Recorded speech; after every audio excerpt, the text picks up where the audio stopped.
വിഭാഗീയതയ്ക്കെതിരെ CPM Alappuzha ജില്ലാ സമ്മേളനത്തിൽ മുഖ്യമന്ത്രിയുടെ താക്കീത്. പ്രവർത്തകരുടെ കൊഴിഞ്ഞുപോക്കിന് കാരണം ജില്ലയിലെ നേതാക്കന്മാർ തമ്മിലുള്ള വ്യക്തിവൈരാഗ്യമാണെന്ന് പിണറായി തുറന്നടിച്ചു. ഹരിപ്പാട് നടക്കുന്ന സമ്മേളനത്തിൽ മുതിർന്ന നേതാവ് ജി സുധാകരൻ ക്ഷണമുണ്ടായിട്ടും പങ്കെടുത്തില്ല. ഞായറാഴ്ചയാണ് സമ്മേളനം അവസാനിക്കുക. കായംകുളം, ഹരിപ്പാട്, കുട്ടനാട്, അമ്പലപ്പുഴ എന്നിവിടങ്ങളിലെ പ്രവർത്തകരുടെ കൊഴിഞ്ഞുപോക്ക് ചൂണ്ടിക്കാട്ടിയാണ് വിഭാഗീയതയ്ക്കെതിരെ കർശനമായ താക്കീത് പിണറായി വിജയൻ സമ്മേളനത്തിന്റെ തുടക്കത്തിൽ തന്നെ നൽകിയത്.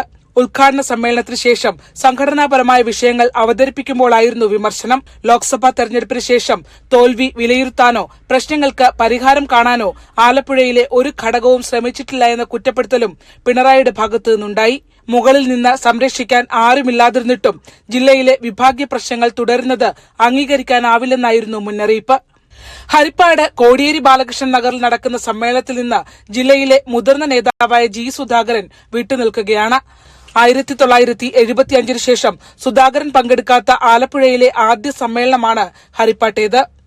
പുന്നപ്രയിലെ വീട്ടിലുണ്ടായിട്ടും ജില്ലാ നേതൃത്വത്തോടുള്ള കടുത്ത അമർഷമാണ് പിണറായിയും പാർട്ടി സെക്രട്ടറി MV ഗോവിന്ദനും ഉൾപ്പെടെ പങ്കെടുത്ത ഉദ്ഘാടന സമ്മേളനത്തിൽ നിന്ന് വിട്ടുനിൽക്കാൻ കാരണമെന്നാണ് സൂചന.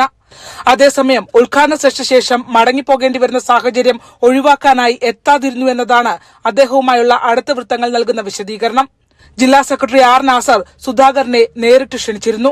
സമാപന സമ്മേളനത്തിലെ നോട്ടീസിലും ജി സുധാകരന്റെ പേരുണ്ട്.